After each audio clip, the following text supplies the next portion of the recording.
Saya paling suka buat program dengan baby boomer sebenarnya. Betul, sebab dia tahu dia dah nak habis dah. Dulu satu ketika kerajaan buat training untuk orang yang nak pencen lagi 2 tahun. Kemudian dah tak ada. Sebab orang yang nak pencen lagi 2 tahun, driver JKR lagi 2 tahun nak pencen, kau tunggu dia kursus, memang tak masuk. Tak masuk. Dia nak habiskan masa-masa terakhir je. Boleh. Jadi maknanya rugi kerajaan tu. Iya. Khusus kenegaraan. Bagi pada yang geng-geng yang tengah je. Iya. Dia nak pencen, biarlah. Biar dia nak apa merasai saat-saat terakhir je. Gitu je. Jadi rugi lah. Kecuali kalau misalnya kata macam Persatuan Warga Emas. Sekarang memang tengah popular kan. Jadi maknanya pun boleh kita training. Boleh. Cuma di luar lah. Luar daripada kaedah lah ya.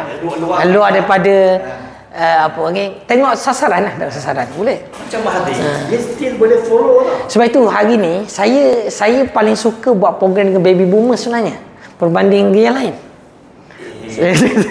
Sebab apa? Saya seronok menyerap ilmu dengan orang baby boomers. Sebab kalau dia dah tak ada nanti, kita dah tak ada apa lah. Kita dah tak tahu banyak perkara dah. Sebab itu saya ambil masa yang ada ni lah. Selagi hasil berada. Memahami kitab lama.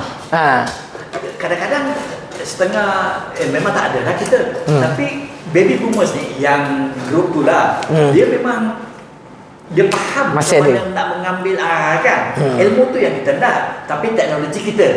Kita pula teknologi VR. Satu baby boomers ni kita rasa apa kata? Sebab mereka ni teliti, mereka masih ada kasih sayang. Okey, cuba faham tak? Kasih sayang.